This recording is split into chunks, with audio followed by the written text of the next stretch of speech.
നേരിട്ടും മാധ്യമങ്ങളിലൂടെയും ഈ സൗഭാഗ്യ മുഹൂർത്തം ആഘോഷം ശ്രവിക്കുകയും ദർശിക്കുകയും ചെയ്തുകൊണ്ടിരിക്കുന്ന ബന്ധുജനങ്ങൾക്ക്, സ്വന്തം ജനങ്ങൾക്ക്, സഹോദരീ സഹോദരങ്ങൾക്ക്, പാലക്കാട്ടുകാർക്ക് പ്രത്യേകിച്ച്,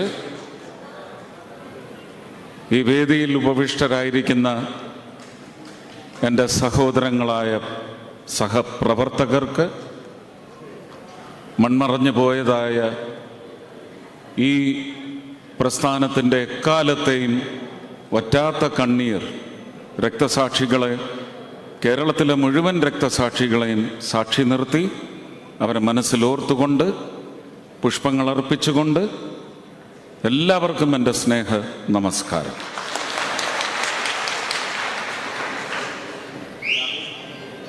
നിശ്ചയിച്ചതിൽ നിന്ന് വളരെയധികം വൈകിപ്പോയത് നിങ്ങളുടെ ആവേശം കാരണമാണ്. അതിന് ഒരു തിരുത്തൽ നടത്തേണ്ട സമയമാണ്. കാരണം ട്രെയിൻ നമുക്ക് അവിടെ പിടിച്ചു നിർത്താനൊന്നും ഒക്കത്തില്ല. അതുകൊണ്ട് ഞാൻ എൻ്റെ വർത്തമാനം വളരെ ചുരുക്കുകയാണ്. എനിക്ക് തൃശ്ശൂരിലെ ജനതയോട് പറഞ്ഞാൽ എത്ര പറഞ്ഞാലും തീരാത്ത, എൻ്റെ ഹൃദയത്തിന് ഒതുക്കി വയ്ക്കാൻ കഴിയാത്ത അത്രയും നന്ദിയും കടപ്പാടുമുണ്ട്. ഞാൻ അപ്പോഴും പറയും, നമുക്കൊരു 2.5-3 ലക്ഷം പേര് നമ്മുടെ പാർട്ടിയോട് യോജിക്കാത്തവരും നമ്മുടെ പാർട്ടിയെ ഇതിനു മുമ്പ് അംഗീകരിക്കാത്തവരും ഇപ്പോഴും പാർട്ടി എന്ന് പറയുമ്പോൾ ഒരുപാട് ചിന്തകൾ കടത്തിവിടുന്ന ഒരു പറ്റം ആൾക്കാരാണ് കേരളത്തിലെ മുഴുവൻ മലയാളികളുടെയും. എന്ന് പറയുമ്പോൾ ലോകമെമ്പാടും പരന്നു കിടക്കുന്ന മലയാളികളുടെ പ്രാർത്ഥനയ്ക്ക് വഴങ്ങി അവരുടെ ഹൃദയത്തിൻ്റെ വഴി ഈ വിരൽ തുമ്പിലൂടെ 26-ാം തീയതി താമര ചിഹ്നത്തിൽ ചാർത്തി ഈ ഒരു അഭിമാന മുഹൂർത്തം നമുക്ക് ഭാരതീയ ജനതാ പാർട്ടിക്ക് കേരളത്തിൽ സമ്മാനിച്ചിരിക്കുന്നു.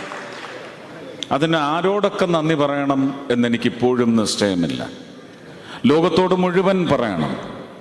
ശ്രീ നരേന്ദ്രമോദി സർക്കാരിൻ്റെ 3-ാം അധ്യായം ശക്തമായി വരണമെന്നാഗ്രഹിച്ച് ഭാരതീയരല്ലാത്ത ഒരു സമൂഹത്തോടും തൃശ്ശൂരിന് വേണ്ടി അതിലൊരു പ്രാർത്ഥന ഉണ്ടായിരുന്നുവെന്ന് ഞാൻ ഹൃദയ കാഴ്ചശക്തിയിലൂടെ ഞാൻ മനസ്സിലാക്കുന്നു. അവരെയും ഞാൻ കാൽതൊട്ട് വന്ദിക്കുകയാണ്. പക്ഷേ ഇതൊരു തുടക്കം പോലുമല്ല എന്ന് ഞാൻ മനസ്സിലാക്കുന്നു. ഇതൊരു വലിയ തുടക്കത്തിനുള്ള ചിന്തയുടെ തിരുനാളം തെളിയിച്ചിരിക്കുന്നത് മാത്രമാണ് തൃശ്ശൂരിൽ സംഭവിച്ചിരിക്കുന്നത്.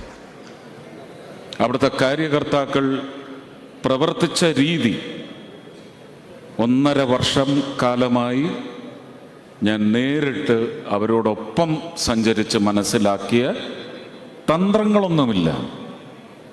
എന്നാൽ മുൻകാലങ്ങളിലെ പ്രവർത്തന രീതിയിൽ നിന്ന് ഒരുപാട് മാറിയുള്ള പ്രവർത്തന ശൈലി എന്ന് പറയുന്നത് ആവിഷ്കരിച്ചപ്പോൾ അത് കൃത്യമായി മനസ്സിലാക്കാനും ആ പുതു ആവിഷ്കാര രീതിയിൽ അവർക്ക് ജനങ്ങളുടെ ഹൃദയത്തിലേക്ക് കടന്നു ചെല്ലാൻ സാധിച്ചത് ഈ വിജയത്തിൻ്റെ വലിയൊരു പങ്ക് വഹിച്ച പ്രവർത്തനമാണ്. ഞാൻ തൃശ്ശൂരിലെ കാര്യകർത്താക്കളെ മുഴുവൻ, അതുപോലെ തന്നെ പാർട്ടിയുമായിട്ട് ഒരു ബന്ധവുമില്ലാത്ത, ഇപ്പോഴുമില്ലാത്ത 100 കണക്കിന് സ്ത്രീകളാണ് കൂടുതലും, 100 കണക്കിന് 1000 പ്രവർത്തകരാണ് SG ഫോർ പാർലമെന്റ് എന്ന് പറഞ്ഞ് അങ്ങ് ബോംബെയിലും പൂനെയിലും ചെന്നൈയിലും ഡൽഹിയിൽ നിന്നുമൊക്കെ കേരളത്തിൻ്റെ തന്നെ മറ്റ് 13 ജില്ലകളിൽ നിന്നും അവരുടെ കണക്കെടുക്കാൻ അവിടുത്തെ ജില്ലാ പ്രസിഡന്റിന് പോലും ഇപ്പോൾ സാധിക്കാത്ത തരത്തിൽ അത്രയും ഘനത്തിലാണ് പ്രവർത്തകർ നമുക്ക് തൃശ്ശൂരേക്ക് ഒഴുകിയെത്തിയത്. ഞാൻ നേരത്തെ പറഞ്ഞു, ഒരു തിരുനാളമൊന്ന് തെളിയിക്കാൻ മാത്രമാണ് നമുക്ക് സാധിച്ചിരിക്കുന്നത്. ഇതിനി ആ കെടാവിളക്കിലേക്ക് നല്ല വെള്ളി ചില്ല് പതിച്ച് അതിന് ആ ഒരു തിരിക്ക് നമുക്ക് ഒരുപാട് രൂപങ്ങളും ഒരുപാട് എണ്ണവും തെളിയിക്കാൻ, ആ തിളക്കത്തിലേക്ക് കൊണ്ടുപോകാൻ നമുക്ക് സാധിക്കും. അതിന് വളരെ ശക്തമായ പ്രവർത്തനം മാത്രമാണ്. ശ്രീമതി ശോഭ ഇവിടെ പറഞ്ഞു, ആര് നിന്നാലും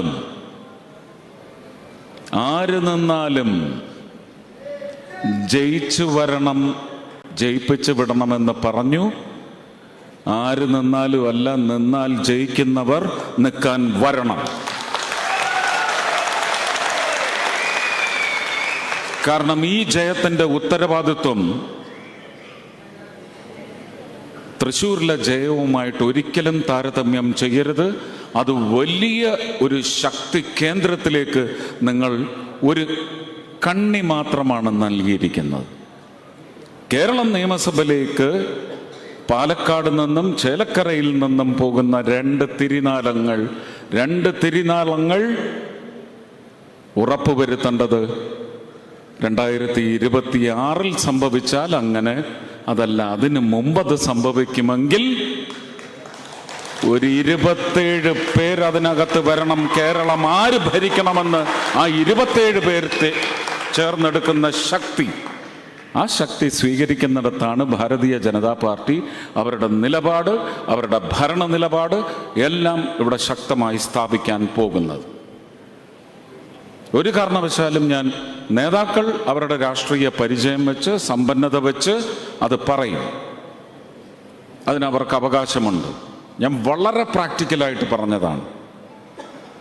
നമുക്ക് അത്യാവശ്യം വേണ്ടത് ഭരണം നിശ്ചയിക്കണം, ഭരണത്തിൽ സ്വാധീനം ചെലുത്തുക. പ്രീണനം നശിപ്പിക്കപ്പെടേണ്ട ഒരു പ്രവർത്തനമാണ്, ചിന്താഗതിയാണ്. അതും നിശ്ചയിക്കാൻ ഈ 27 പേർക്ക് സാധിക്കണം. 21 തരക്കേടൊന്നുമില്ല കേട്ടോ. ഞാൻ ഈ കണക്കൊക്കെ വളരെ വ്യക്തമായിട്ട് പറയുന്നതാണ്. ഇത് മറ്റേ ട്രോളുകാർ ഇപ്പൊ എടുത്തിട്ട് പെരുമാറാൻ തുടങ്ങിയാൽ നമ്മൾ വിജയിക്കും. അതാണ് എൻ്റെ ജീവിതം തെളിയിച്ചത്. ട്രോള് ചെയ്യണം, മറ്റേ ഗം ഗും എന്നൊക്കെ പറഞ്ഞു വരത്തില്ലേ, അവരൊക്കെ ഇതെടുത്തിട്ട് പെരുമാറണം. അത് മാത്രമാണ് നമുക്ക് വിജയ വഴി. അവരെന്തൊക്കെ നിശ്ചയിച്ചു, അതിൻ്റെ എതിരെഴുത്ത് നടത്തിയത് കേരളത്തിലെ ഇന്ത്യയുടെ ഭാഗമാണ് കേരളം എന്ന് വിശ്വസിക്കുന്ന ശുദ്ധ മനസ്സുള്ള, ഭാരതമെന്ന് ചിന്തിച്ച്, കേരളമെന്ന് ചിന്തിച്ച് മനുഷ്യരാണ് അവർക്കെതിരെ വോട്ട് രേഖപ്പെടുത്തിയത്. അത് സംഭവിക്കട്ടെ. ഇതൊരു പ്രവചന സ്വഭാവമുണ്ടെന്ന് തന്നെ കരുതിക്കോളൂ. 2026 അതിനു മുമ്പായാലും അവശേഷിക്കുന്ന 41-ൽ 4ാമത്തെ അംഗത്തെ രാജ്യസഭയിലേക്ക് അയക്കണമെങ്കിൽ അവശേഷിക്കുന്ന 41-ൽ 21 വലുത്. അവിടെയും തൃശ്ശൂരിലെ പോലെ തന്നെ 1-ന് വലിയ ബലമുണ്ടാവും. ആ 1-ന്റെ തുടക്കം കുറിക്കേണ്ടത് ഈ ഉപതെരഞ്ഞെടുപ്പിലാണ്. കൃത്യമായി ഇങ്ങനെയുള്ള തൃശ്ശൂർ എനിക്കിഷ്ടമാണ്, തൃശ്ശൂർ എനിക്ക് വേണം, ഈ തൃശ്ശൂർ നിങ്ങൾ എനിക്ക് തരണം എന്നിട്ടേ ഞാൻ പറഞ്ഞുള്ളൂ ഈ തൃശ്ശൂർ ഞാൻ ഇങ്ങെടുക്കുക. പക്ഷെ പാലക്കാട് നിന്ന് എനിക്കത് മാറ്റി പറയേണ്ടി വരും. നിങ്ങൾ എനിക്ക് പാലക്കാട് തന്നോളൂ, ഈ കേരളം ഞങ്ങൾ ഇങ്ങെടുക്കും.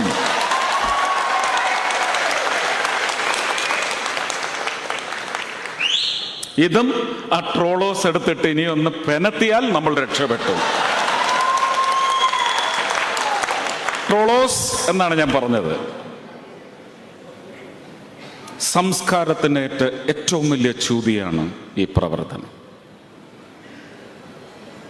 ഒരു രാജ്യം, ഒരു സംസ്ഥാനം, ഒരു പഞ്ചായത്ത്, ആ പഞ്ചായത്തിലെ അവസാനത്തെ ഗൃഹം, അതിലെ അവസാനത്തെ സന്താനം രാജ്യത്തിൻ്റെ വിലമതിക്കാനാവാത്ത പൊരുളാണ്. ആ പൊരുളിന് ഈശ്വരനാൽ ഒരുക്കപ്പെട്ടിട്ടുള്ള സാധ്യതകൾക്ക് മങ്ങലേൽപ്പിക്കുന്ന, ആ സാധ്യതയിൽ എത്താതിരിക്കാനുള്ള, ഇംഗ്ലീഷിൽ അതിന് ഡിഫ്ലക്റ്റ് ചെയ്യുക എന്നാണ് പറയുന്നത്. ആ ഡിഫ്ലക്ഷൻ മാത്രമാണ് ഇത്തരം ഒരച്ചു നോക്കലിലോ തുരന്നു നോക്കലിലോ സംഭവിക്കുന്നതെന്ന് നിങ്ങൾ മനസ്സിലാക്കിക്കോളും. ഒരച്ചു നോക്കാൻ വരുന്നവരുടെ എണ്ണം കൂടുന്നിടത്താണ് നമ്മുടെ ഉദ്ദേശശുദ്ധിക്ക് ഫലം കണ്ടെത്താനാവുന്നത്. ഉറച്ചു നോക്കാൻ വന്നവരൊക്കെ എവിടെ പോയി? മാതാവ് തലയ്ക്കടിയും കൊടുത്ത് പറഞ്ഞയച്ചു. ആണോ? ആണോ? നമുക്ക് ദൈവങ്ങളിലാണ് വിശ്വാസം. അത് കുരിശിലേറ്റപ്പെട്ട കൃഷ്ണനായാലും ഒരു വിഷയമ്പേറ്റ് അവസാനിക്കേണ്ടി വന്ന നമ്മുടെ ദൈവങ്ങളായാലും,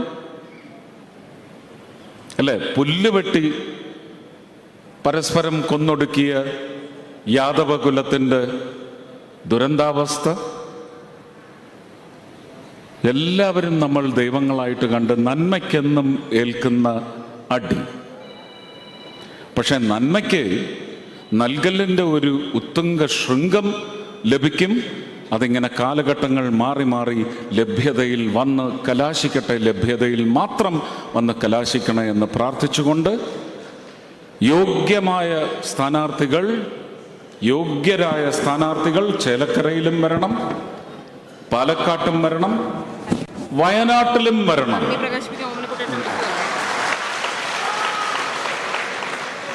ഇതൊന്നും ഇനി നമുക്ക് അഗ്നിപരീക്ഷയാണ്, നമുക്ക് ലിറ്റ്മസ് ടെസ്റ്റാണ്, ആസിഡ് ടെസ്റ്റാണ് എന്ന് പറയണ്ട. ഞങ്ങളെ ചവിട്ടിത്താഴ്ത്താൻ ശ്രമിച്ചവർക്ക് അതൊക്കെയാണ് അഗ്നിപരീക്ഷയാണ്, നിങ്ങളെ ദഹിപ്പിക്കാൻ പോകുന്ന അഗ്നിപരീക്ഷയാണ്. ഞങ്ങൾ ഉയിർപ്പിൻ്റെ കാലഘട്ടത്തിലാണ്. കർത്താവ് ഈശോയുടെ ഉയിർപ്പ് പോലെയാണ് നമ്മുടെ ഇന്നത്തെ ഒരു റൈസിങ്. അത് വളരെ ആദരവോടെ ഈ മുഹൂർത്തം, നിങ്ങൾ ഈ വിജയമുഹൂർത്തമല്ല, ഈ അനുഗ്രഹ മുഹൂർത്തം നിങ്ങൾ നിങ്ങളുടെ ഹൃദയത്തിൽ ഫ്രെയിം ചെയ്തു വെച്ച് പൂജിച്ചാൽ ഈ വഴിയെ നമ്മൾ വിചാരിക്കാത്ത, നമ്മൾ കാണാത്ത സ്വപ്ന മേഖലകളിലേക്ക് നമ്മൾ വിജയ വെന്നിക്കൊടി പാറിച്ചുകൊണ്ടെത്തും. ഉറപ്പാണ്. പാലക്കാട് അങ്ങനെ ഒരു അനുഗ്രഹം നേടിയ വ്യക്തി നിങ്ങളുടെ മുന്നിൽ സമ്മതിദാനാവകാശത്തിന് വരുമ്പോൾ ഞാനും ഒപ്പമുണ്ടാവും, വിജയം ആഘോഷിക്കാനും ഒപ്പമുണ്ടാവും, ചേലക്കരയിലുമുണ്ടാവും, വയനാട്ടിലുമുണ്ടാവും. അത് സംഭവിക്കണം. ഞാൻ നേരത്തെ പറഞ്ഞു, അടുത്ത നിയമസഭാ തെരഞ്ഞെടുപ്പിലേക്കുള്ള ഒരു സെമി ഫൈനലുകൾ ഇവിടെ മാത്രമല്ല, തദ്ദേശ സ്വയംഭരണ സ്ഥാപനങ്ങളിലേക്കുള്ള തെരഞ്ഞെടുപ്പ് വളരെ പ്രധാനമാണ്. ഇപ്പോഴേ അതിൻ്റെ ജോലി തുടങ്ങണം. എല്ലാ പഞ്ചായത്ത് വാർഡുകളിലേക്കും നല്ല ശക്തിയും ഉറപ്പും ഈടും ഉറപ്പുമുള്ള സ്ഥാനാർത്ഥികളെ ഇപ്പോഴേ കൊണ്ടുചെന്ന് പണിയെടുക്കാൻ ആരംഭിക്കണം. നമുക്ക് സെമി ഫൈനൽസ് ആണ്. നമ്മുടെ നേതാക്കൾ ഒരുപാട് ത്യാഗം ചെയ്ത് 3-ാം അധ്യായത്തിലേക്ക് ഈ ഭരണത്തെ ജനങ്ങൾക്ക് വേണ്ടി മാത്രമുള്ള ഗവർണൻസിലേക്ക് കൊണ്ടുചെന്ന് എത്തിച്ചെങ്കിൽ അവരോടുള്ള സമർപ്പണമായിരിക്കണം, അവർക്കുള്ള സമർപ്പണമായിരിക്കണം നമുക്കിനി വിജയങ്ങൾ വന്നണയേണ്ടത് എന്ന് മാത്രം നിങ്ങളോട് അഭ്യർത്ഥിച്ചുകൊണ്ട്, പ്രാർത്ഥിച്ചുകൊണ്ട്, ഓർമ്മിപ്പിച്ചുകൊണ്ട്, നിങ്ങൾ തന്ന ഈ ആവേശത്തിനും സ്നേഹത്തിനും സ്വീകരണത്തിനും നന്ദി. കൽപ്പാത്തി രഥോത്സവത്തിന് ഞാൻ മുന്നിൽ തന്നെ നിങ്ങളുടെ മുന്നിലുണ്ടാവും ആഘോഷമാക്കാൻ എന്നറിയിക്കുന്നു. ഒരു കാര്യം കൂടി, ഞാൻ ശ്രീ രാധാകൃഷ്ണൻ MP അവർകളെ പാർലമെൻറ്റിൻ്റെ ഫ്ലോറിൽ വെച്ച് കണ്ടപ്പോൾ ഞാൻ പറഞ്ഞു, ഇവിടെ ഒരു മെഡിക്കൽ കോളേജ്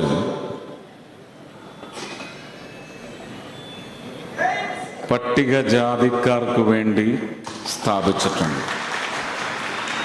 അതിൻ്റെ അവസ്ഥ എന്താണെന്ന് നിങ്ങൾ ഇപ്പം അറിയില്ലെങ്കിൽ ഇന്ന് മുതൽ വളരെ ആഴത്തിലൊന്ന് അറിയാനുള്ള ശ്രമം നടത്തണം. കരുവന്നൂർ പോലെ നമ്മുടെ വിജയത്തിലേക്കുള്ള ഈ വിഷയത്തിലുള്ള ഇടപെടൽ എന്ന് പറയുന്നത് നമ്മുടെ വിജയത്തിൻ്റെ വഴിയായിരിക്കും. അവിടേക്ക് കേരള സർക്കാർ ചെയ്തില്ലെങ്കിൽ ഉറപ്പായിട്ടും അതിന് വേണ്ടുന്ന എല്ലാ കാര്യങ്ങളും അവിടുത്തെ മെഡിസിന് പഠിക്കുന്ന കുട്ടികൾക്ക് വേണ്ടി ചെയ്യാനുള്ള ഏർപ്പാട് ഞാൻ ആക്കിയിട്ടുണ്ട്. അതിനെൻ്റെ പെട്രോളിയം കമ്പനികൾ തയ്യാറായി നിൽക്കുകയാണ്. പക്ഷേ ഞാൻ കുറച്ചു കാലമായിട്ട് കാണുന്ന ഒരു പ്രവണത, ഞാൻ ആരെങ്കിലും ഒന്ന് കെട്ടിപ്പിടിച്ച് 4 ലക്ഷം രൂപയ്ക്ക് ഒരു വീട് വെച്ച് തരാമെന്ന് പറഞ്ഞാൽ മതി, ചെയ്യണ്ട. അപ്പോഴേക്കും മന്ത്രിമാരെല്ലാം ഓടി അവിടെ എത്തും, ഞങ്ങൾ ചെയ്തോളാം.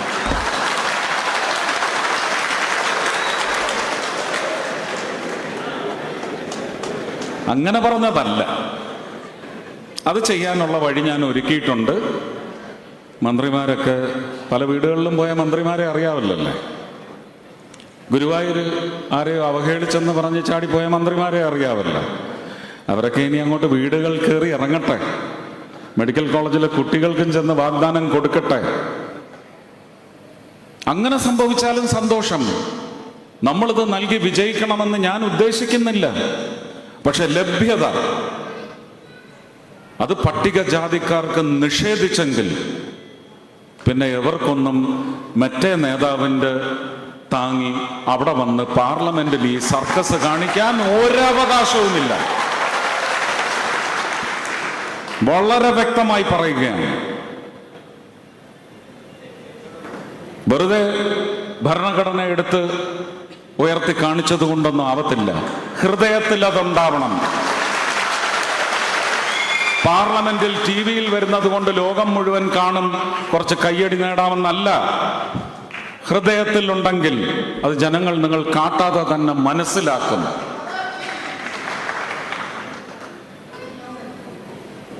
ഇത്രയൊക്കെ കൊടുത്താൽ പോരെ? പോരെ?